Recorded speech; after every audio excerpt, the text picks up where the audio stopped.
Advertencia. Este programa, sus componentes y posibles invitados no tratan de expresar ideas políticas ni religiosas. En este programa solo divulgamos hechos históricos y relatamos leyendas, sin ningún posicionamiento político, ni religioso, ni social.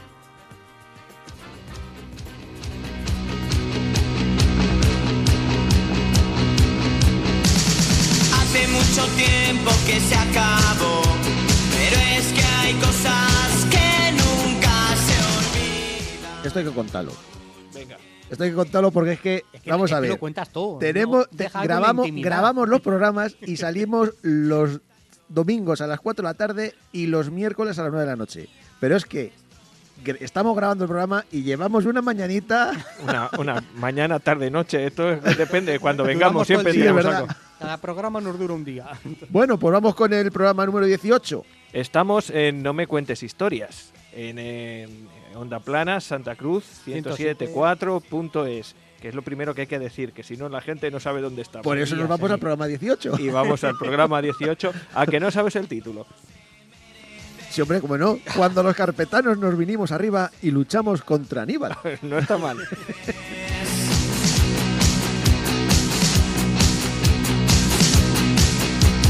Mira cómo gana la selección. Pero no vamos a hablar de carpetanos. Que no tenemos carpeta. No tenemos carpetanos. Así que vamos a hablar de otras cosas. Por ejemplo, yo, hoy me voy a poner yo el primero. Venga, os dije la semana pasada que íbamos a hablar sobre los nombres de los parajes en el término de Santa Cruz, la etimología, de dónde viene cada uno de los nombres.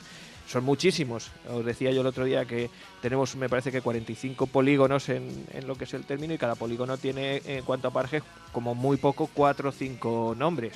Hemos cogido los más significativos o los que tienen algo que contar, y os cuento de dónde viene la palabra o la expresión que determina cada uno de esos parajes. Muchos son muy sencillos, otros tienen su aquel. Pues yo sobre eso os voy a hablar. Muy interesante.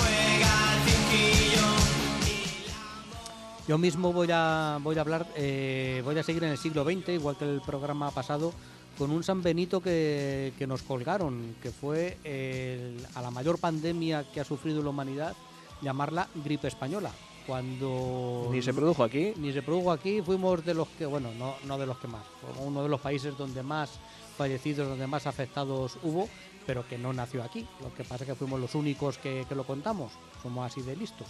Y seguro, vamos, de hecho, aún se nos conoce como la gripe española. Sí, ya se ha quedado con ese nombre. Todo el mundo sabe, a cualquiera, vamos, entendido en el tema, que no fue aquí, pero que se ha quedado con ese nombre popularmente conocido, como gripe española, a la gran pandemia que hubo a nivel mundial entre 1918 y 1920. Muy bien. Y ahora sí que cuéntanos por qué. Tú mismo. ¿Por qué no vamos a hablar ni de carpetanos ni de cartagineses? Bueno, cartagineses sí. A ver la perla negra, ¿de qué va? Porque vamos a hablar de Aníbal, pero no de su periplo por España, sino vamos a empezar desde la Primera Guerra Púnica, nos vamos a saltar la Tercera, nos vamos a centrar en la vida de Aníbal, no en España. En España tocaremos algún punto. Los elefanticos no lo tocamos. Sí, los elefanticos, sí. Pasaron por aquí los elefantes. Salieron desde aquí. Entonces será interesante. Pues nada, lo dicho, no me cuentes historias. Onda Plana Santa Cruz, Onda Plana 107.4, los teléfonos programa lo muy decimos luego, ¿no? Ahora dentro de un rato. Un programa muy interesante, quédate con nosotros. Vamos a ver. Nuestro imperio, me gusta mucho esa frase. Esta semana está haciendo Resoli. ¿Qué tal está el Resoli? Está cojonudo. ¿Sí? Me has pillado ahora Un mismo. hielecillo le falta. Bueno, pero así con el frescor del tiempo, como hace fresquito.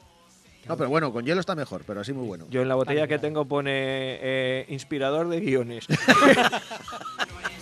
nietos se merecen que la historia se repita varias veces.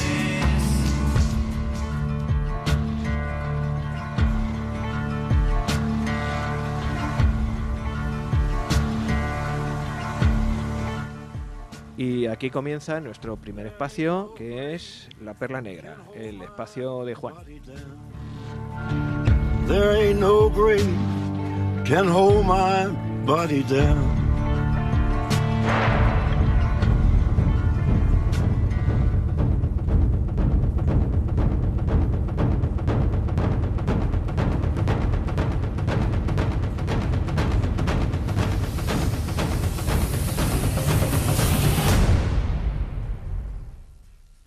300 años antes del nacimiento de Cristo, el imperio de Cartago dominó en el Mediterráneo, hasta que fue desafiado y brutalmente derrotado en la guerra por Roma. Pero este nuevo poder recordaría siempre el terror que le causó un hombre que les juró odio eterno.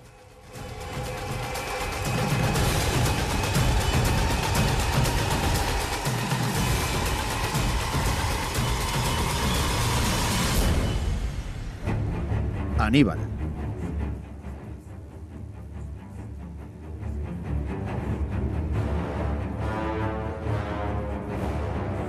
La ciudad de Cartago fue fundada por los fenicios allá en el siglo IX a.C. En principio, los territorios que ocupaba Cartago fueron los territorios de Túnez y Libia, y de sus desiertos los cartagineses sacaron un vergel. Pronto se fijarían en nuevos territorios. Tenían al lado la isla de Sicilia y la hicieron suya. Pero un nuevo poder se hacía más grande, la Roma republicana. Y Sicilia estaba muy cerca de la península itálica. Y los romanos no querían competidores tan cerca. Así que en el año 264 a.C. comienza lo que ha sido denominado como la Primera Guerra Púnica. Una guerra que duró 24 años. El campo de batalla, Sicilia. Los contrincantes, Roma contra Cartago. Legiones contra mercenarios.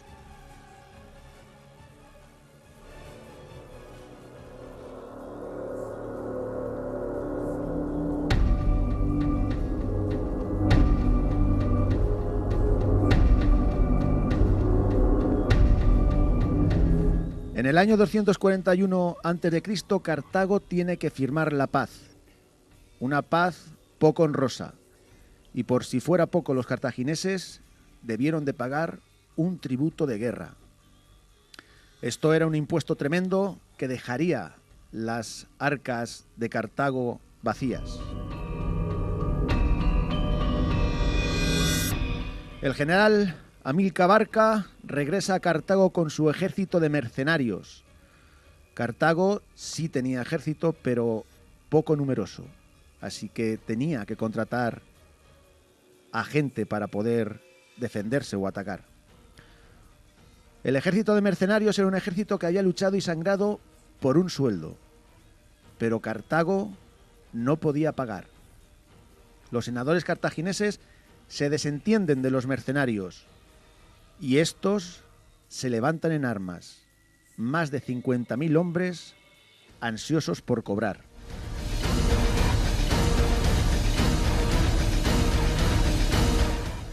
Roma había vencido 2 veces, había humillado a Cartago y les devolvía 50.000 hombres hambrientos de dinero. Al final, Amílcar tuvo que usar su propio oro para contratar a otros mercenarios y batallar durante 3 años más para derrotar a su antiguo ejército de mercenarios.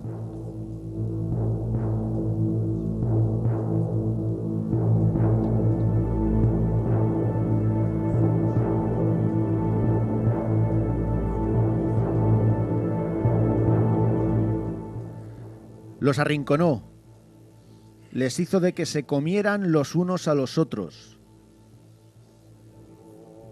y los aplastó. Amílcar, después de esto, junto con sus 3 hijos, Magón, Asdrúbal y Aníbal, en el templo del dios Baal, juró odio eterno a los romanos. Aníbal tenía 9 años.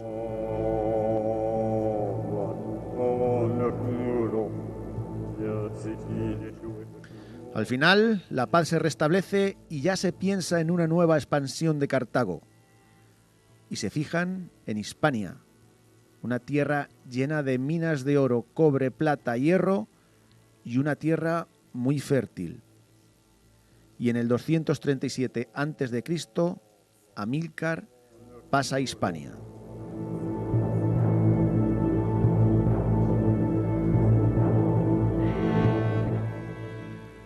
Cartago empieza a expandirse por la península ibérica. Amílcar, por ejemplo, funda alguna ciudad, como Alicante. Se van formando alianzas con los íberos y los celtas y el poder se va afianzando.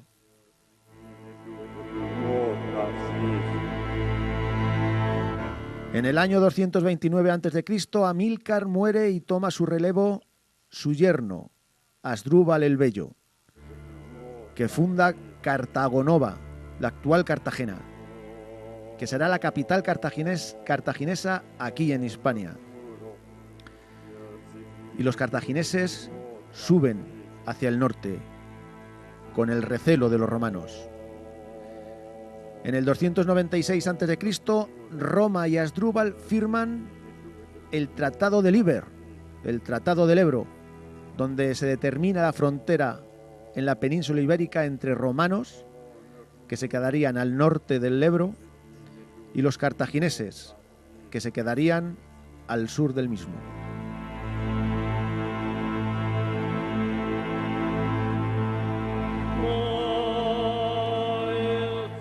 En el 221 a.C., Asdrúbal es asesinado por un celta.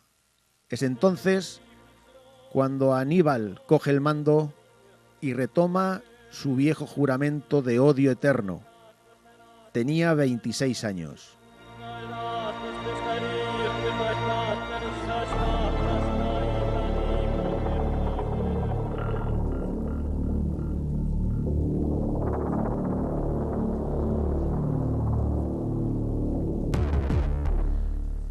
No se conoce la fecha, pero el caso es que la ciudad de Sagunto, que se encuentra al sur del Ebro y por tanto es territorio cartaginés, se alía con Roma.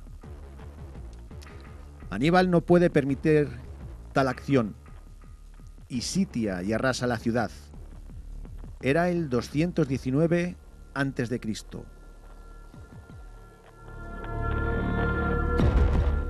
Los romanos exigen la entrega de Aníbal a Roma por este hecho. Y Cartago hace oídos sordos. Y en el 2018 comienza la Segunda Guerra Púnica. Y Aníbal quiere derrotar a Roma en su territorio.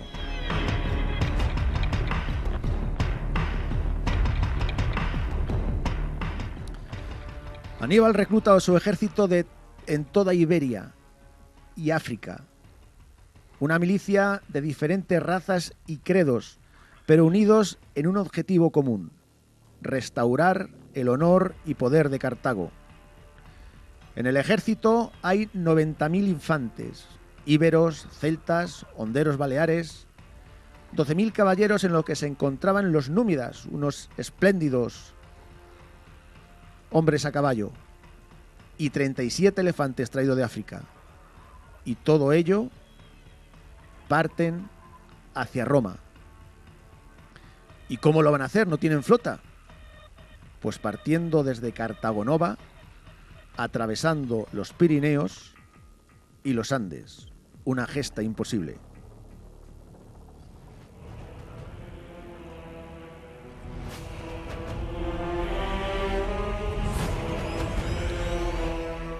Durante el trayecto, Aníbal deja atrás, entre desertores, tropas para afianzar la retaguardia y hombres poco valiosos, alrededor de unos 30.000 hombres.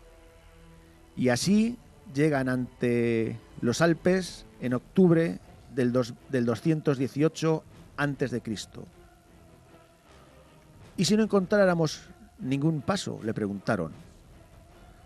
La respuesta de Aníbal fue tajante: si no encontramos uno, lo crearemos.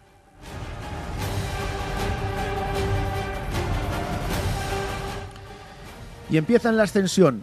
El frío se empezaba a apoderar del intrépido ejército.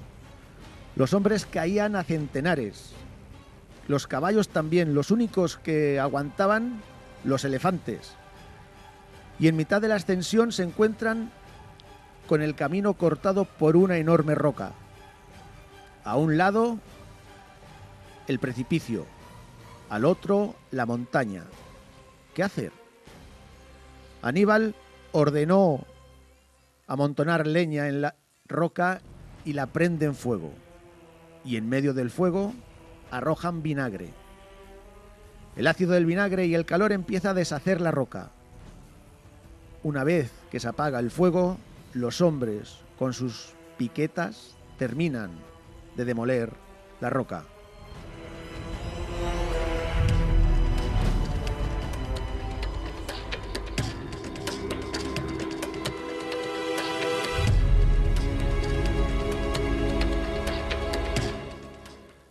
«15 días estuvieron por los Alpes, completamente helados.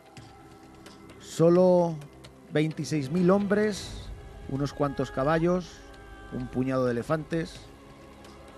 ¿Qué pasaría ahora? Eran 26.000 hombres contra Roma. Pero la determinación de Aníbal hace que pueblos con el mismo sentimiento que tenía el cartaginés se asocien con este. Lo que pretendía Aníbal era la sublevación de los pueblos afines a Roma.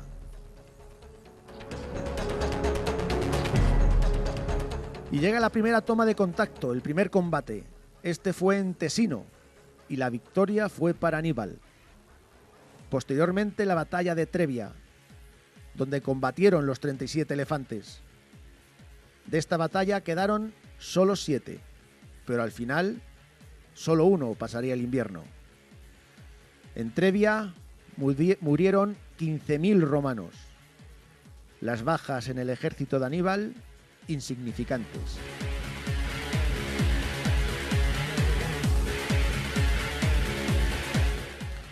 Nada para Aníbal, ni los pantanos, ni las fiebres, ni la pérdida de un ojo, y en la batalla del lago de Trasimeno volvieron a arrasar.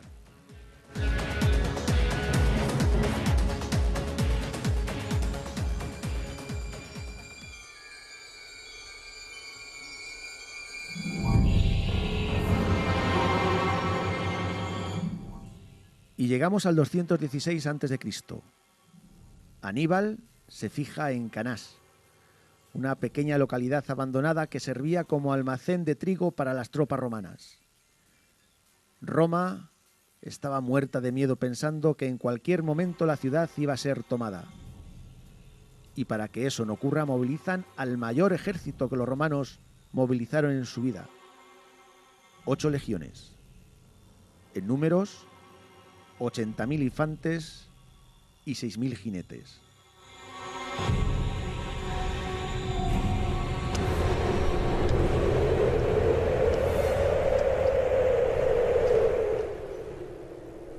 Llegamos al 2 de agosto del 216 a.C.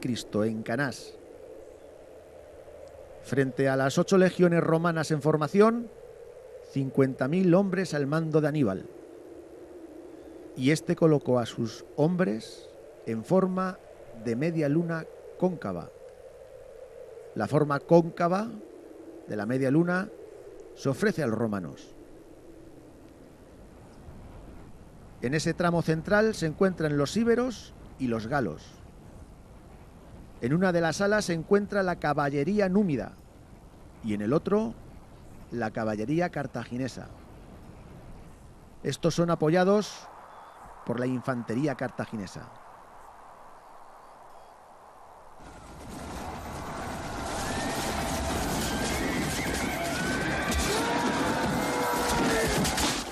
Y comienza la batalla. Los romanos avanzan. Aníbal sabía que la parte cóncava, la parte central, cedería territorio. Así la media luna iría cambiando. Los íberos y los celtas van retrocediendo, pero sin perder la conexión. Los flancos aguantan la posición. Poco a poco las legiones romanas se van metiendo en una U. La caballería númida y cartaginesa se lanzan al ataque. Los romanos cada vez están más juntos, tan juntos que casi no pueden luchar. Por si fuera poco, los romanos están luchando de cara al sol. Aníbal cogió muy bien el territorio de guerra. Poco a poco los romanos se fueron metiendo en una gran bolsa que finalmente las dos caballerías cerraron. Y los romanos fueron aniquilados.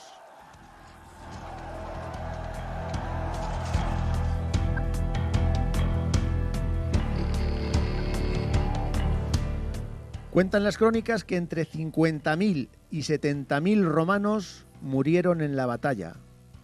Aníbal perdió unos 6.000 hombres. Esta maniobra de Aníbal, llamada envolvente, fue magistral, pero no sirvió para nada, ya que Aníbal, al final, no quiso tomar Roma.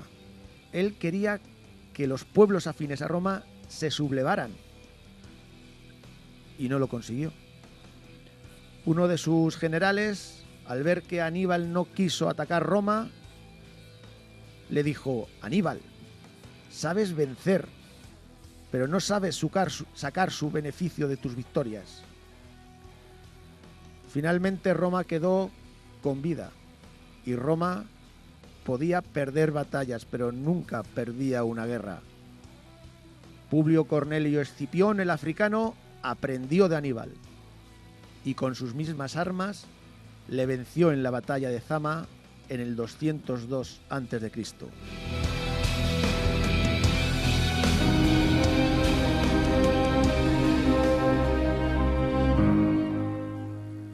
Cuentan que en una reunión que tuvieron Publio y Aníbal, Publio le pregunta: dime, Aníbal, a tu juicio, ¿quiénes son los 3 mejores comandantes de la historia? Aníbal le miró orgulloso y le contestó: Alejandro Magno, Pirro y yo. Publio le miró extrañado y le volvió a preguntar: ¿y si hubieras ganado en Zama? Aníbal le contestó: si hubiera ganado en Zama, yo me hubiera puesto en el primer lugar.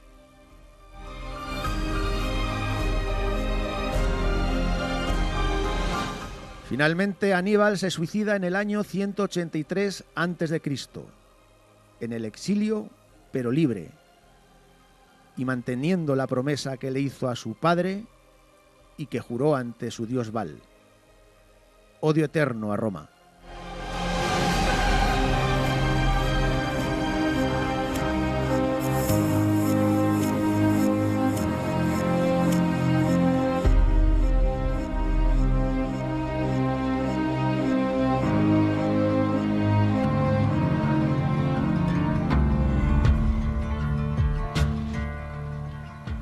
Estos cuando se pegaban de verdad, ¿eh? Estos... Qué épico. Bueno, ya has visto a Amílcar. Eso no es el chocolate ese de... Sí. Amílcar, cuando... Claro, pues es que ahora mismo con su dios Baal, los ritos que hacían eran de sangre, eran sacrificios, y la mayor parte de los sacrificios eran niños. Es que estamos hablando de pueblos del 216, que ahora lo ves una barbaridad, pero es que era así. Sí, en aquel entonces estaba Y además, socialmente admitido. Amílcar, por ejemplo, no quería pelear contra su ejército de mercenarios, pero cuando vio que estos enterraron en vida a cartagineses, no tuvo más remedio que decir: aquí pongo mi oro, contrato otro ejército y vamos a por ellos. Y les mató de hambre, que vamos, escenas de canibalismo. Sí. Pues...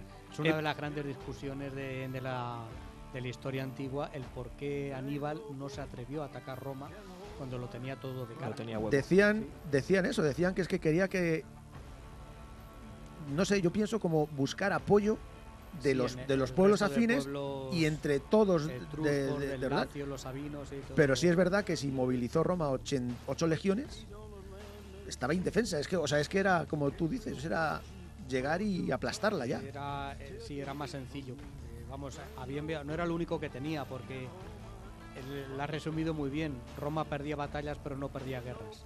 Tiene una capacidad de generar ejércitos realmente impresionante. Y mientras estaban ahí dándose de leches, estaba Cornelio Escipión desembarcando en Ampurias, desembarcando en Hispania y atacando la retaguardia y la línea de suministros de, Sí, sí, de sí, sí. Aníbal, es decir, estaban sembrando la derrota de Sí, sí, Aníbal, sí. le cortaban el flujo de refuerzos y iban acabando con la fuente de mercenarios y de la segunda gran base naval de Aníbal, que era Cartago Nova, que era la actual Cartagena, y le iban minando por detrás, mientras allí en Italia Aníbal se dedicaba a ganar, pero sin hacer nada. Sin hacer nada. Era como Pirro. Pirro le pasó lo mismo, un rey griego que iba de victoria en victoria hasta la derrota final.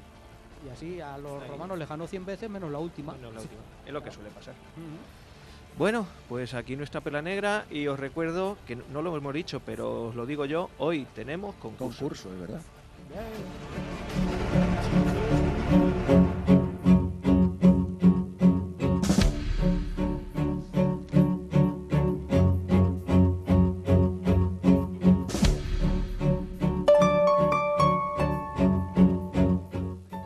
Y para participar en nuestro concurso hay que hacer fundamentalmente dos cosas. Primero, bueno, tres. Primero, escuchar el programa hasta el final, porque ahí va a salir la pregunta que vamos a hacer. Hoy la voy a hacer yo, ya que no os he consultado, hoy la voy a hacer yo. ¿Qué pasa? Segundo, Rebaja de sueldo. vale, ¿cobro la mitad de lo que cobro? Sí. Vale. Segunda cosa, contestar la pregunta a través de nuestro WhatsApp, que ya sabéis que tenemos ahí un WhatsApp en la emisora y otro que es el nuestro, que es el 978, ¿verdad? 978. Has atinado los números por al revés. Digo, a ver qué me dicen.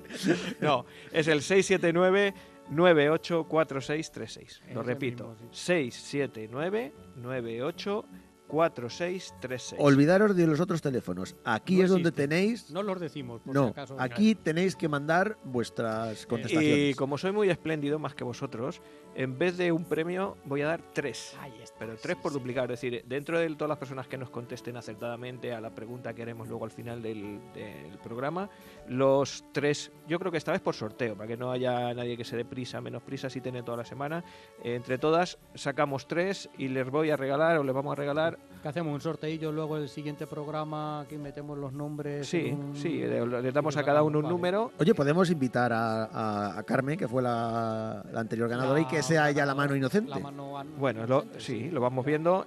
Asignamos un número a cada una de las personas que nos vayan mandando aquí. Yo les voy dando números según me contesten en el WhatsApp. Les doy un número para que lo sepan ya de antemano y luego todos esos números los metemos y Ajá. sacamos los 3 premios, consistentes en 2 libros cada uno. 2 libros de una colección de bolsillo, títulos conocidos, pues Germán Gess, por ejemplo, hay un libro ahí de Germán Gess, en fin, un par de librillos de Hay bolsillo. clásicos interesantes. Sí, sí, ahí los vamos a regalar a 3 personas, ¿vale? Bueno, pues eso. Estamos en el mes de la lectura, que el sí. próximo 23 de abril es el Día Ya, Mundial del prácticamente Día la se- Internacional del Libro. la semana que viene prácticamente la otra, que es Claro. ya cuando nos toca. Bueno, pues esta sintonía que lleva funcionando un rato es la de mi sección, que hoy es Historias de la Encomienda.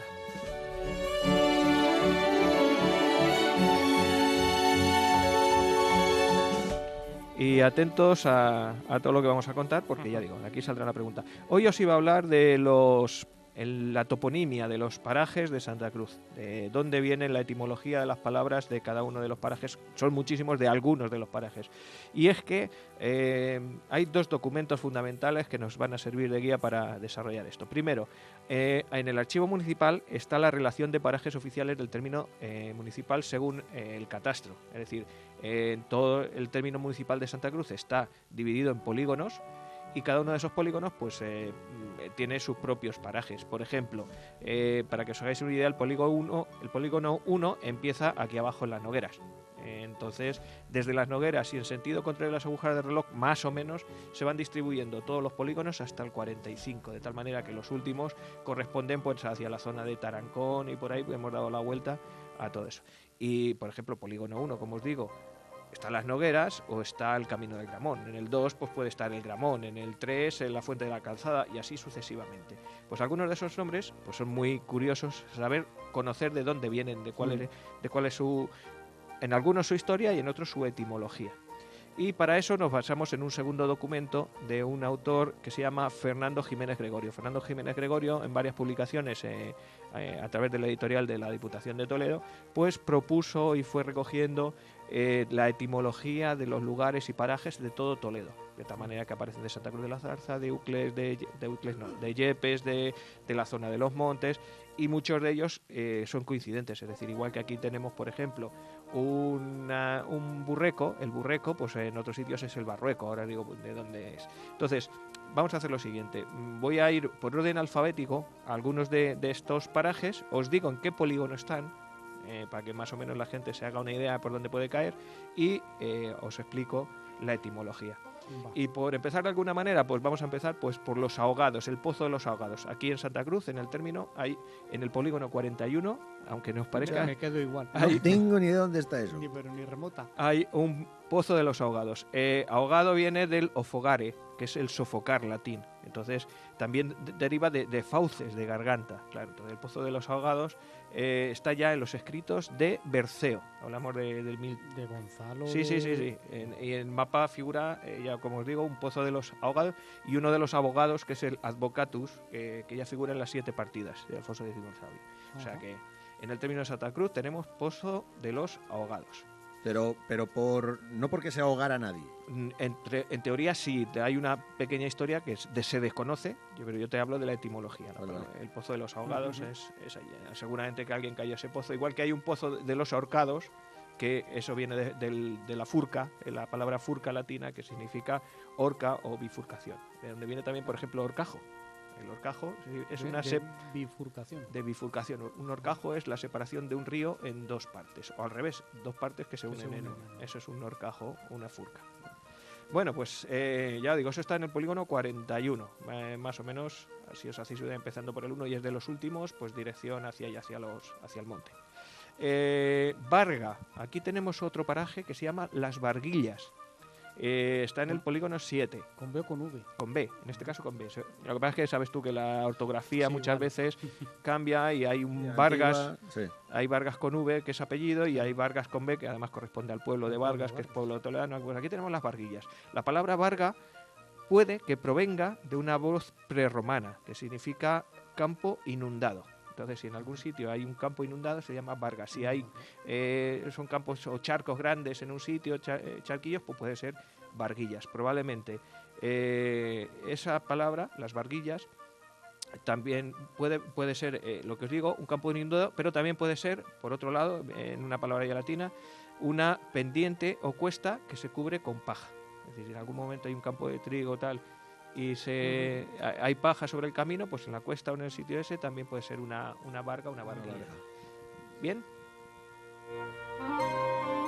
Tengo muchas, así que como si vamos muy mal de tiempo, voy recortando. Ahí tenemos también los corrales de Budia. En este caso es muy fácil saber de dónde vienen los corrales de Budia, porque aquí tuvimos un secretario del ayuntamiento, que ya os hablé de él cuando hablamos de la Orden de Santiago y demás. Entonces pertenecía a los corrales de Budia, pertenecían a este personaje, pero lo que es la palabra Budia, que no figura en el diccionario, suele ser un derivado de Buda, no del dios de los budistas, sino de un lugar donde hay aneas y espadañas y en donde puede estar en suelos húmedos y demás. Es decir, que si oís alguna vez hablar de Budia, que además es un pueblo de Guadalajara, por otra parte. Budia de los pantanos. Exactamente, son suelos donde hay aneas y suelen ser húmedos, cerca de pantanos. Así que eso es Budia. Burreco, el burreco lo tenemos, bueno, Budia está en el polígono 10, que no lo he dicho. El burreco lo tenemos en el 44. Y esto es una degradación de la palabra barrueco. El barrueco, que es mucho más conocido, es una piedra sobresaliente y redondeada. Esto se da mucho en las zonas graníticas. En las zonas graníticas hay barruecos, que son piedras muy redondas de granito, que son tipo la pedriza. Exactamente. De Madrid, ¿no? Pues aquí tenemos el burreco en el polígono 44. La palabra cárcava. La palabra cárcava, aquí tenemos una que se nos ha ido cambiando de nombre, porque unos dicen la carcabellana, otros la carcaballana, y realmente estamos hablando de dos palabras. Una es cárcava y otra es llana. O sea que carcabellana, que dice mucha gente, cárcava, y avellana no está bien dicho. Es una cárcava. Es un arroyo realmente. Bueno, tenemos el arroyo de la Cárcava, la vereda de la Cárcava, y es un suelo quebrado y hundido. Si os fijáis desde aquí, desde la iglesia de Santiago, mirando hacia el río, tenemos 3 cárcavas profundas o 3 arroyos profundos. Está el arroyo del Charco Negro, el arroyo del Cambrón y el arroyo del Valle. Han formado unas zonas en valles quebradizas, esos son cárcavas. Entonces, abajo del todo, allí en el polígono 10, está la Cárcava llana, que os sonará mucho. No lo sabíais. Llego hasta el charco negro. Pues otro que tenemos aquí, hay igual, se van corrompiendo las palabras y tenemos cabozo. El cabozo lo tenemos en el polígono 4 y viene de extremo o de cabal o de sitio donde se termina una cosa. Entonces, el cabozo, aquí acabó una tierra, es un cabozo. Pero es que también puede venir de otras palabras como son alcabozo, que es una palabra derivada de alcabuz, o arcabuz, que son los cangilones de una noria, son los arcabuces, alcabuces. O puede ser también incluso cobozo, que el cobozo viene de cobijar. Probablemente un barranco donde haya una cueva o un sitio de cobijo es un cobozo. Aquí decimos cabozo, ya probablemente sea eso, un extremo, una punta de un sitio donde ya no se pueda continuar andando, caminando, por ejemplo, porque hay una cárcava y hay que bajar, pero puede ser cualquiera de las otras dos. Curioso. Otro que es más conocido, Las Caseruelas, el paraje de Las Caseruelas. Esto está por allá, por la Cañada, de dirección Villatobas, en el polígono 45. Es muy sencillo, viene de casa. Unas casas pequeñas, ruinosas, pues son unas caseruelas. Ya está. El Charco Negro, polígono 9, por aquí abajo, viene de una voz onomatopeica que significa agua estancada, que cubre una cavidad, que probablemente el origen es prerromano, con agua y sufijo co. Me refiero a la palabra charco. Char, agua, co. Entonces agua estancada, charco. En este caso nuestro Charco Negro tiene una leyenda también que si hacemos un programa de leyendas de Santa Cruz de la Zarza, la contaremos. Sí. Bueno, vamos a otro muy curioso, el Común. El Común es un paraje que está también por ahí abajo, por el polígono 10, y viene de comunal. Es decir, todo lo que pertenece a un ayuntamiento es lo común. Y entonces los parajes que pertenecían al ayuntamiento son parajes comunes o comunales. Entonces el común en su día es algo que pertenecía al ayuntamiento. La dehesilla, las dehesas, la dehesilla viene de dehesa, eran unas tierras acotadas. Durante un tiempo se acotaron, en el medievo seguramente, se acotaban grandes fincas de terreno, lo que viene a ser en Extremadura, las dehesas extremeñas, se acotaban y se dedicaban normalmente a pastizales. Entonces esos pastizales se entregaban a la nobleza o a servidores del rey, servidores inmediatos del rey, para que, pues eso, para la explotación, como si fuese... Ganadería extensiva. Sí. Exactamente. Ahora vamos a una que este ya sí que os tiene que sonar, porque aquí tenemos nuestra necrópolis, las Esperillas. Ah, sí, hombre. Sí, hombre, ¿dónde vamos a ir a acampar? Claro, ahí está. ¿Dónde nos va a invitar Joaquín? Por eso la he puesto. Bueno, pues las Esperillas, aquí en Santa Cruz no he encontrado una definición, pero sí que en las palabras canarias, fijaros en las palabras... Sí, se habla de esperillas y se refiere a tipos de suelo donde hay piedra quebrada o dura, muy difícil de romper. Eso sería una esperilla. Entonces yo supongo que esas esperillas que no vienen aquí reflejadas, pues vengan de eso, de terrenos duros o difíciles, con piedras difíciles de romper. Bueno, me quedan muchas, voy a ir un poquito más deprisa. La senda galeana también está por aquí arriba, polígono 28, viene de la Galia, un camino que une el sur con el norte, que va hacia Francia, senda galeana. El gramón, ¿os suena el gramón? Sí, también. Pues gramón viene de grama. La grama es una planta, una gramínea. Las gramíneas son precisamente de la familia de la grama.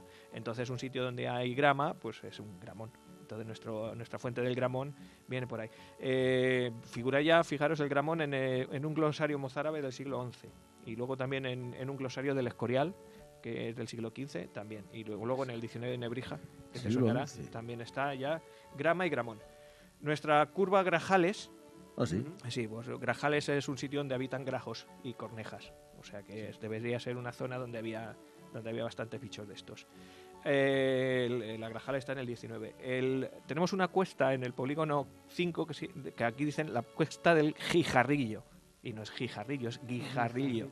Guijarro es un vocablo seguramente latino que viene de Petra aquileia, que significa piedra aguda. Los guijarros ya sabéis que son redondas o piedras peladas y pequeñas, pues el guijarrillo y el guijarral, que aunque no pertenece al término Santa Cruz, es una zona de baños que está justo donde nosotros bajamos a bañar. El pequeño guijarral y guijarrillo vienen de ahí. Bueno, Aza. ¿Qué es una aza? Tenemos en el polígono 25 una zona que se llama Aza de los Cuernos. Lo de los cuernos no sé por lo que... Supongo porque por ahí habría alguna pero lo que es la aza es un terreno de cultivo. Se llama aza. Entonces es tan sencillo como eso. Una aza, bueno, pues un terreno de cultivo se le llama aza.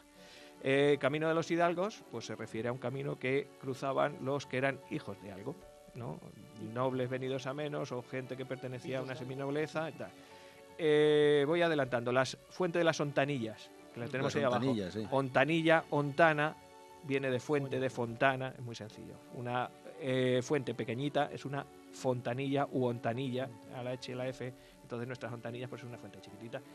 Lo que decía de Horcajo, el Horcajo es una bifurcación en un río principal y su afluente. Donde se juntan el afluente y el río principal, eso es un horcajo. Exactamente.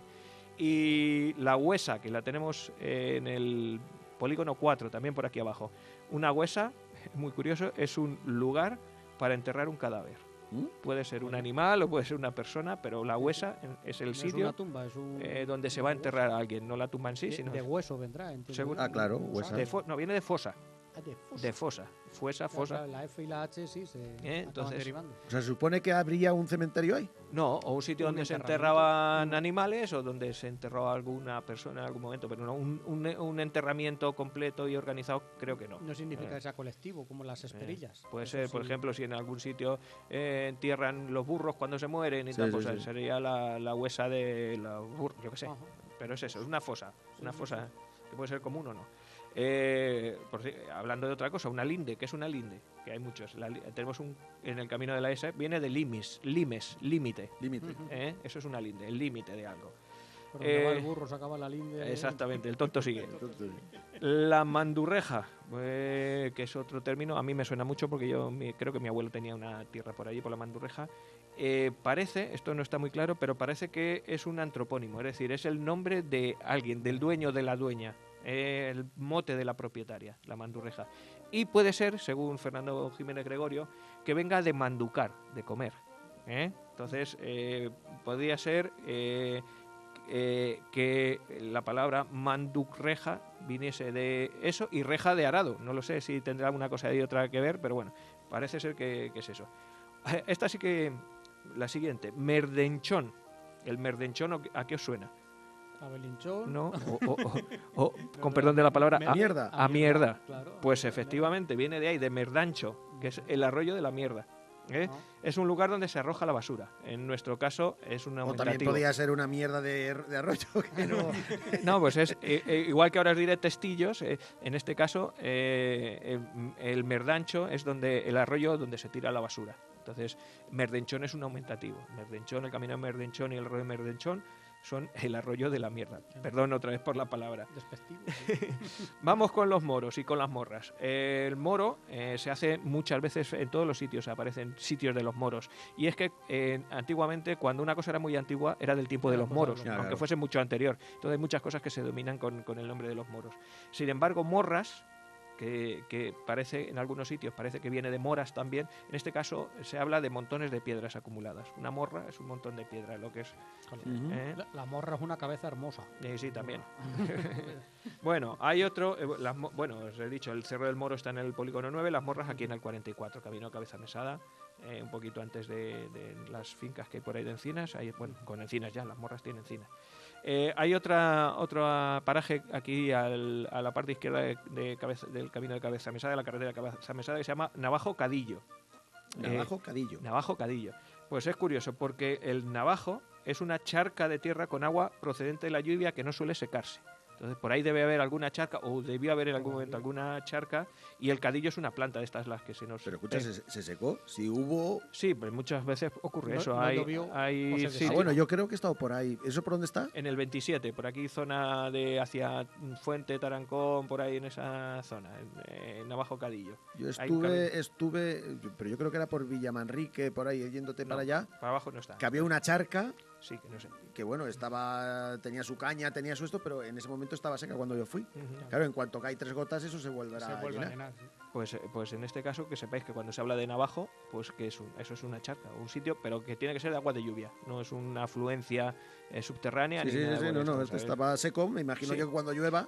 Hace el agua de poco, lluvia. cuando estrené mi bici, me vine desde Corral a Santa Cruz y justo detrás de una tormenta, es decir, había caído una terrible, yo quería venirme a Santa Cruz, digo, pues ya ha dejado de llover, pues yo me voy detrás.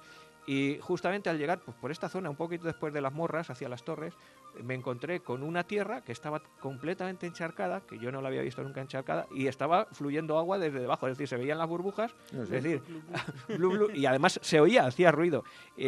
Claro, en este caso, esa charca estuvo ahí durante esa tormenta y luego a lo mejor durante el resto del año ya no fluye, ya no sale ahí. Sí, a ver, es muy común en La Mancha estas charcas, lagunas. Sí, bueno, tenemos toda la zona de Corral para Hacia allá, Ciudad Real, Lillo, exactamente. Villacañas, toda esa zona es muy Torremolinos, de sí. charcas de ese tipo.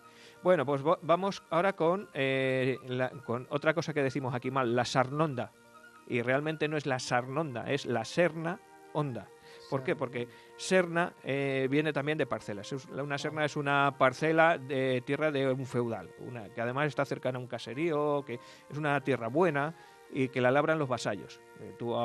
En el tiempo feudal le dabas a los vasallos la tierra para que te la labraran y de ahí sacaban los diezmos y los no sé qué, no sé cuántas. Pues esas tierras eran sernas. Si la serna está en un bajo, como es en el caso, dirección Villarrubia, Onda. sernonda. Ajá. ¿Eh? Qué bonita la historia. Y no sarnonda, que aquí decimos normalmente en la sarnonda, no, pues es en la serna, onda o sernonda. Testillos, que también Pero tenemos. ¿y por qué esta derivación a...? Porque a lo mejor resulta más fácil decir Sí, claro, sarnonda. igual que lo de la carcabellana. Te suena a avellana y en vez de carcaballana, pronunciando la L nuestra, que Joaquín la pronuncia muy bien la L, pues va derivando a carcabellana muchas veces, o lo que decíamos antes del burreco, que es barrueco. Es más fácil decir burreco que barrueco, que parece que lo dices más rápido. Se va degenerando la palabra y termina Ajá. pues en una cosa de esas. Ajá. Testillos, que es el arroyo que divide el término de Cabeza Mesada con el de Santa Cruz y luego va cruzando hacia allá, hacia La Guardia, es un diminutivo, viene de testarro, que además no está recogido en el diccionario, y es un derivado de tiesto, que esto sí que está, y claro, un tiesto es una vasija de barro. Entonces, en estos sitios es donde se tiraban los testarros, es decir, lo que en un sitio donde había alfarería, pues las obras se tiraban ahí. Entonces, Ajá, qué curioso. en la Roma antigua se hacía en el monte Testacio. Entonces, de ahí, de testillos, testarro, viene eso. ¿Y hay en medio del campo? Sí, porque es que hubo un asentamiento en los Testillos. Entonces, como hay un asentamiento, pues el arroyo toma nombre de ahí, uno de los parajes donde hay asentamientos en el Testillo. Y luego ya tenemos todos los que tienen que ver con valles. Baldajos, Val de la Vaca, Val de Pedro, son valles en algunos casos donde se ha encontrado un animal o había vacas o que pertenecen a un nombre. Val de Pedro pues sería el nombre del dueño. O Baldajos, que es un diminutivo, como Vallejo, un valle pequeñejo, estrecho. Viene. Termino ya. Villarejos. Villarejos viene de Villar, que es donde suele haber restos de un poblamiento. Ha habido ahí una aldea, algo, pues eso es un villar, y un diminutivo Villarejos. Viloria, el barranco Viloria, viene también de Villa, que es otro sitio donde ha habido una villa, una aldea. Entonces la derivación de Villoria, con dos L's, viene a Viloria, y nosotros tenemos el barranco Viloria. Y ya termino. El Zumacar, que está aquí cerquita, polígono 13, es el lugar donde se cultiva zumaque. Y el zumaque ¿Qué es una planta de donde se sacaba el color encarnado. ¿Una planta tintorera? Sí, está documentado ya en el siglo X y Zumacar en el siglo XIII. O sea que se supone que en el Zumacar se cultivaba zumaque. Todo esto son un poquito. Qué Zumacar chulada. está aquí en el polígono 13. crees Hay que- muchos más, pero ¿Te crees que, vamos, algunos nombres sí los he escuchado, pero tú me dices vete al Zumacar o vete a Zumacar sí Viloria llego, y no tengo ni idea dónde está? bueno, pues mira, yo tengo aquí este documento. Tampoco Luego, somos de campo los tres, como ¿sabes? tenemos compartido este documento que hay aquí, que es la relación de parajes oficiales del término municipal, están aquí todos o casi todos, pues yo que sé, y muchos de ellos conocidos. ¿Sabéis dónde está, por ejemplo, el Cerrillo del Puerco? Ni idea. Polígono 45. ¿Dónde está el Haza de los Cuernos? Ya lo he dicho, en el 25. ¿Dónde está Camino Ancho? Que suena pues en el polígono 28. Una vez que están así los polígonos separados, yo creo que sí que podemos saber más o menos dónde está. Luego le echéis un vistazo porque Sí, hay sí, sí. nombres Sí, sí, sí. muy curiosos. El Interesante. Valle Matapobres. Así que esto ha sido nuestras historias de la encomienda de hoy. Muy bueno. Muy curioso, sí.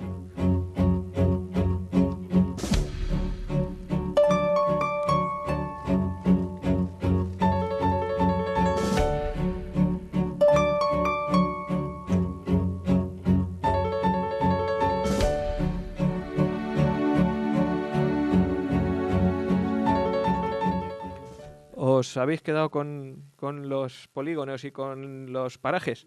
El polígono me liaba más que otra cosa, te digo la verdad. No, Sí, no lo pero termino yo de ver en el mapa. como Yo los, no sé dónde están los polígonos, no sé dónde están los los parajes. polígamos no No saben. tengo ni idea. Bueno, pues una de esos parajes, bueno, luego digo la pregunta, pero que sabéis que tienen que contestar para poder participar en el concurso en el 679984636 en ese WhatsApp. Hay que contestar a la pregunta. Voy a preguntar por un paraje y en qué polígono está. Si no lo hemos dicho aquí, que sí lo vamos a decir, todavía queda tiempo para buscarlo en algún sitio y decir, bueno, pues además vamos a poner uno facilico, ¿no? Uno que, Sí, hombre, Sí, no. hombre. uno facilico.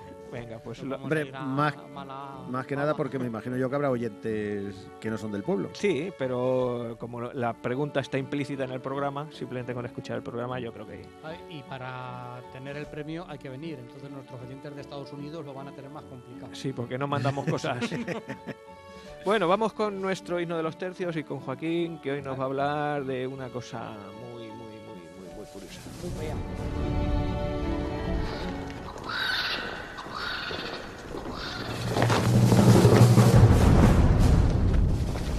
Poniendo picas a caballos, enfrentando arcabuces a piqueros, con el alma unida por el...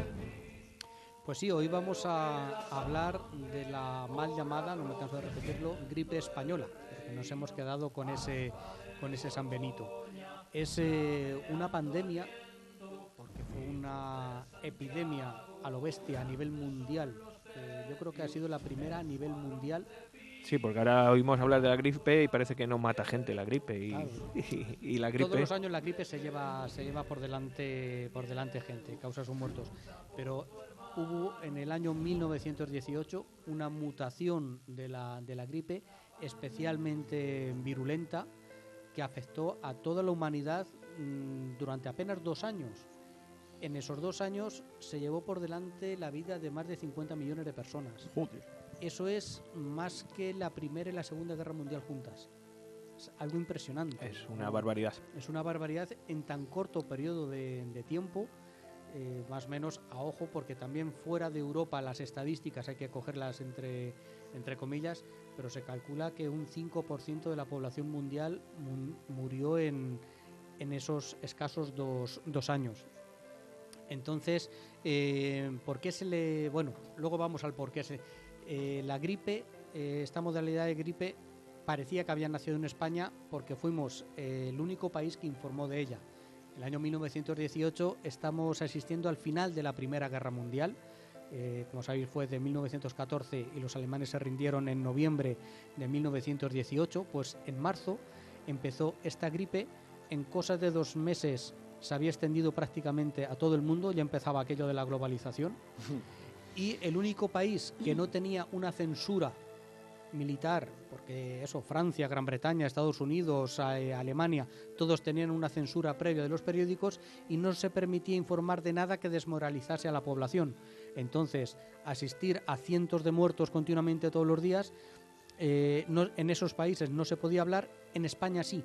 Y en España hablábamos de la epidemia del soldado de Nápoles, la epidemia de moda. Eran los nombres que daban en los periódicos españoles a esta enfermedad, a esta gripe. Un corresponsal del Times, del periódico inglés, lo llamó la gripe española en sus... ¿Un inglés tenía que ser? No me tires de la lengua, haz el favor. que me lías.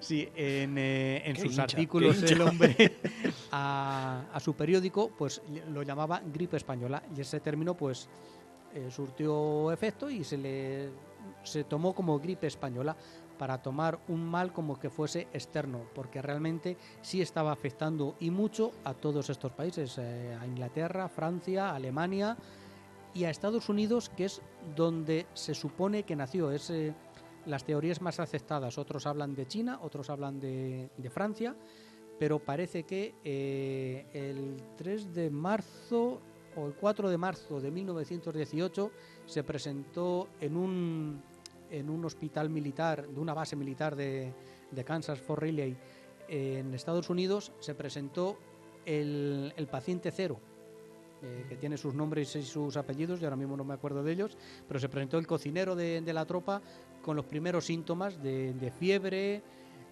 Posteriormente los síntomas pasaban a tos, a diarreas, vómitos, y en cosa de 5 días te ibas al otro barrio.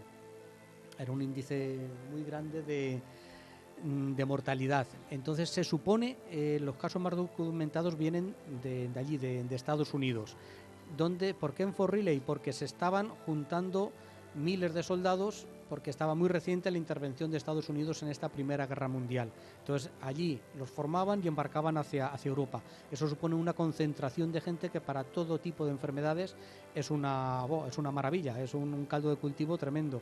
También se habla de Francia por lo mismo, por unos campos que había al norte de Francia, campos de entrenamiento, que se juntaban cerca de puestos de abastecimiento donde había miles de aves, miles de gallinas, junto a zonas pantanosas de aves migratorias. Eso hace una coctelera pues también ideal para todo tipo de bichos, de virus varios. Hace unos años tuvimos una mutación de la gripe aviar, que luego quedó en nada, pues pero por ahí la venía, alarma pues, fue... claro, la otra teoría es desde China, de mano de la gripe aviar. Eso supone también un paso del virus de animal a persona, que no termina de estar demostrado. Por eso se habla más del nacimiento de esta pandemia en Estados Unidos, y que a través de estas tropas se diseminó por todo el mundo.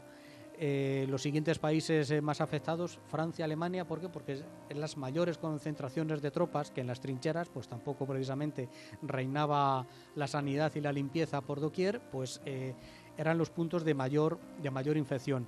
¿Qué ocurría? Lo curioso de esta gripe es que mataba sobre todo a los jóvenes, a los más fuertes, no atacaba a los mayores. Las explicaciones que dan los médicos es que los mayores en algún momento de su vida habían pasado por algún tipo de gripe más benigna, pero que de algún modo se les inmunizaba. Ajá. Los chavales de 20 años caían como chinches. No estaría inmunizado. Os puse el ejemplo de el hermano de mi abuela, que con 18 años murió en aquellos años, y ella siempre me contaba que tendría 6-7 años y tenía la imagen de su hermano llorando diciendo que no se quería morir, de mi tío Jesús en aquel momento. Y dijo, pero si era gente joven, ¿por qué no atacaba a los niños? Ahí no saben muy bien por qué, pero sí atacaba a la gente joven. En el frente, los que morían eran los soldados nuevos, no los veteranos, que ya de estar tanto tiempo entre suciedad, inmundicia, te vas inmunizando, Sí. ¿sabes? Entonces eran los novatos los que caían como los bisoños, los que caían como chinches. Yo os digo, 50 millones de muertos a nivel mundial, 3 grandes oleadas. La tercera, la más virulenta, la primera que se iban extendiendo cada vez más. En la India murió más gente, en la India se calcula que 18 o 20 millones, más que en toda Europa en todos los años de la guerra. Es la leche, es que dice, bueno, Europa fue una sangría, ya porque es que en la India en cosa de un año murieron casi 20 millones de personas. Algo impresionante lo que cayó en Oriente. Siempre las estadísticas de Oriente hay que cogerlas entre comillas porque bueno, tenía los medios que tenían, pero realmente fue algo devastador, de tintes casi apocalípticos, porque donde caía esa gripe, muchos enfermos morían de hambre porque nadie se atrevía a llevarles comida. Claro. No era ya solamente los efectos de la enfermedad, es que nadie tenía narices a ir a darlos de comer, a cuidarlos. Los médicos caían, no había ninguna vacuna, no había una vacunación como tenemos ahora ya tan asimilada. ¿Se murieron más gente de peste o de gripe? Se dice que de gripe. También, a ver, en la Edad Media pues no había nadie contando. ¿Sabes? La peste negra del siglo XIII, pues tampoco había nadie contando, y en aquel entonces sí se hablaba del 30% de Europa lo que se llevó la peste negra, pero claro, la población europea también tenía que ser muchísimo más pequeña. Yo creía que era la peste negra la mayor pandemia de la humanidad, pero cuando me he puesto a preparar un poquito el programa, todos hablan de la mayor pandemia, la gripe española, en 2 años, eso, 50 millones de personas, que es mucho por un periodo de tiempo tan corto. Se dice que se produjo una auténtica avalancha, oleada de niños huérfanos. Entre la guerra y la pandemia, al atacar a gente joven, niños sin padres, porque morían los jóvenes. Es curioso que en Francia y en Inglaterra es en 1923 y 1926 cuando se legaliza la adopción. Antes no se adoptaban a los niños, no se adoptaba de forma legal. Fue en ese momento cuando se decide legalizar la adopción por la gran cantidad de niños solos, huérfanos que había por las calles, por el mundo, para tratar de llevar esa situación. En Chicago la delincuencia cayó un 50%. Los ladrones son jóvenes, mueren, se acaba la delincuencia. Es una... Joder. Como lo escuche Trump, le estoy dando ideas. ¿No? Creo que no. Iba a no he decir, dicho no hay nada. no hay mal que por bien no venga. Claro, visto por ahí, ¿sabes? Y se fue igual que vino. Vino de sopetón y se fue. Hablan los médicos que es curioso cómo la misma naturaleza se autorregula. Las cepas virulentas, al matar en tan poco tiempo al individuo donde se han metido, en 4 o 5 días están muertos, no da tiempo a contagiar. Entonces desaparecen pronto y solo las cepas menos virulentas, donde el paciente sobrevive más tiempo, es más fácil que te contagies, pero de algo menos virulento. Entonces poco a poco la misma naturaleza se va regulando y después de la primera gran mortandad se va regulando y hasta convertirse años después en una gripe normal y corriente. O sea, ya te digo, mortal a ser crónica. No hubo vacunas, no hubo nada. Ponían unas mascarillas que no valían absolutamente para nada, con unas multas impresionantes al que no la llevara, por tratar de contenerlo de alguna manera, porque se veía que era contagioso, pero no sabían cómo atacarlo. Prohibían los eventos deportivos, cualquier tipo de celebración. Claro, no pudieron parar la celebración del fin de la Primera Guerra Mundial. El 11 de noviembre del 18, pues todo el mundo estalló de felicidad por el fin de la guerra. Eso ayudó a propagar muchísimo más ese tipo de concentraciones, claro. Y ya te digo, pero poco a poco se fue calmando y desapareció. Y ya se convirtió en una gripe normal, que dicen los científicos que sí, que a lo mejor dentro de 50 años, lo que sea, esto es cíclico y puede volver a producirse. Hombre, estamos ya ante otros medios para poder contenerlo, pero resulta curioso que en aquel momento no se pudo, tampoco se compartía información como ahora. Había mucho secreto de Estado de no, a nosotros, nuestros soldados están que no lo digo, están fuertes y fornidos, a nosotros nos afecta es a los alemanes, qué demonios, a ti, francés, igual que a los alemanes. La gripe no influyó en la guerra. La guerra sí influyó en la gripe por el hacinamiento, la acumulación y exactamente la falta de condiciones higiénicas. Sí influyó la gripe en la posguerra. Son detalles tontos. Mucha gente se puso enferma, afectaba a todas las clases sociales. Kemal Atatürk, el padre de la Turquía moderna, casi se lo lleva por delante. Franklin Delano Roosevelt, el que fue presidente de Estados Unidos. ¿En la Segunda Guerra Mundial? Exactamente. Se dice que la apoplejía que tenía... era a raíz de eso. Una consecuencia de la gripe. Kafka, el escritor checo, también casi se lo lleva al otro barrio. Y, por ejemplo, se habla de que Wilson, el representante americano en las negociaciones de paz de Versalles con los alemanes, estaba en estado febril. Tenía el hombre 47 de fiebre. Y era la postura moderada. Entonces, ¿en qué influyó la gripe? En que el que hablaba de moderación, de decir sí a los alemanes, oye, tienen que firmar la paz sí o sí, pero tampoco hay que apretarles el pescuezo, era el que menos podía hablar porque no se tenía en pie. Entonces se impuso... Quería que se acabara pronto la... Quería que se acabara sin una postura tan radical como la de ingleses y franceses, que impusieron unas condiciones tan leoninas, tan draconianas a los alemanes, que no es por justificar, pero que luego darían lugar a la justificación de los nazis de nos han traicionado en Versalles y nos han aquí apretado y entonces nos tenemos que rebelar contra ellos. Entonces, de esa manera, la gripe sí influyó en la posguerra, por así decirlo. Vaya época, Primera Guerra Mundial, sí. Gripe española, Segunda Guerra Mundial, sí, entre medio de la Guerra Civil... No, la guerra civil nuestra fue un poquito después, fue en el 36. En el 36. Sí, antes de la segunda. Que claro, antes de la segunda, sí. Que te quiero decir que... Entre medias los felices años 20, pero ojo lo que pasó la población de determinados países en aquellos años. Mediados de siglo no nos levantamos la... No hemos levantado cabeza. Pues casi, y los españoles un poquito después todavía. Sí. Bueno, pero bueno, es simplemente eso. Se llama gripe española, nosotros no tuvimos nada que ver, tampoco es culpa de la leyenda negra, sino simplemente que fuimos los únicos que informábamos abiertamente de esta gripe y los demás dijeron, pues esta gripe viene de ahí. Fuimos el chivo expiatorio más fácil para no desalentar la moral de la tropa. Que... Qué casualidad que fuera un inglés el que dijera que... Bueno, pero me estás picando, me estás poniendo el trapo rojo. ¿A qué vista? Hace poco leí un artículo que tenía mucho que ver con esto, porque dice, igual que nosotros decimos te han engañado como un chino, trabajas como un negro o te has despedido a la francesa, que en otros idiomas, en otros lugares, cómo se utiliza la palabra española para definir ciertas cosas.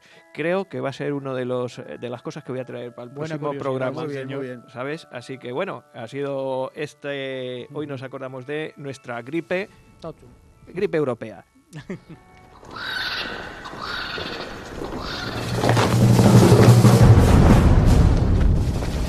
Poniendo picas a caballos, enfrentando arcabuces a piqueros, con el...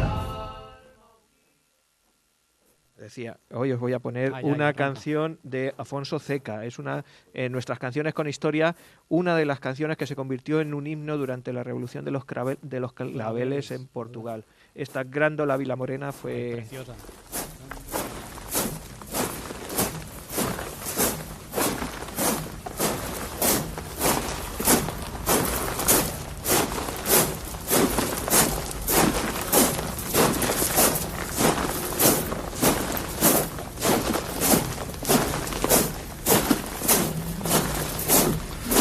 Grândola Vila Morena, terra da fraternidade,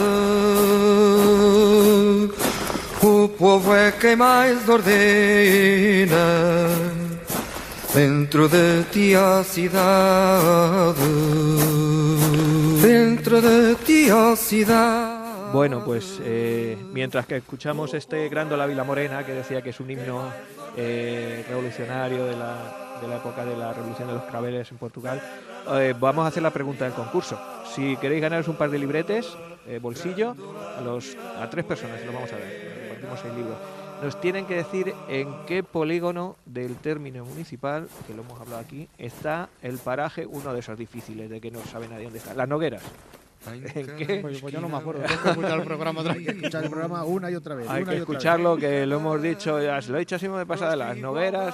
Si sabéis en qué polígono del pueblo, hay 45. Si no lo sabéis, podéis llamar 45 veces diciendo en el 1, en el 2, en el 3, y alguna atinaréis. Pues a 3 personas les regalamos un par de libros, ¿vale? La semana que viene. Pero recordamos que es en el WhatsApp del programa. Sí, exactamente, en el WhatsApp. En los comentarios del iBook. Voy a ver si hemos cambiado el número o no.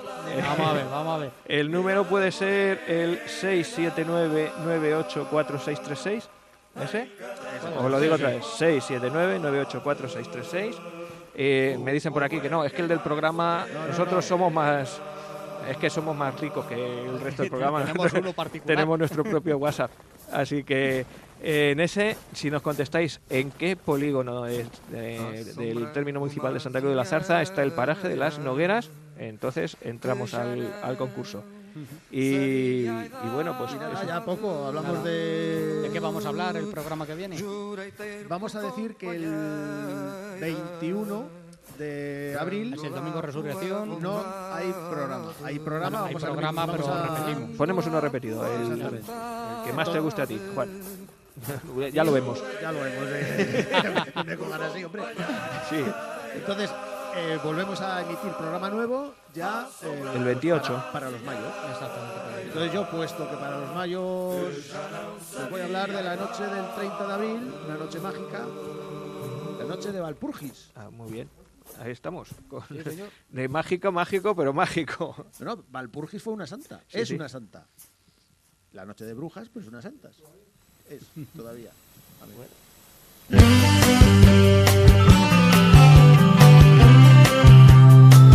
Y como vamos mal de tiempo, me queda que me diga Joaquín de qué va a hablar. Yo, espera que lo mire, que no me acuerdo. Ni te acuerdas ya. Galindo, la latina. Ah, vale. La latina. Y yo os propongo 3 temas. Y ya digo que probablemente uno sea ese. ¿Cómo se utiliza la palabra español o española como adjetivo en otros idiomas que no sean el nuestro? Llevamos después de morir. ¿Qué son los agujeros negros? Se expande el universo, Pues nada, lo dicho, os esperamos el próximo de aquí en No me cuentes historias en Onda Plana Santa Cruz de la Zarza en el 107.4. Descargaros en iBooks los podcasts, que ahí los podéis ver en cualquier momento. Y nada, Juan, Joaquín, hasta la próxima. Hasta la Adiós. próxima, chicos. Hasta luego.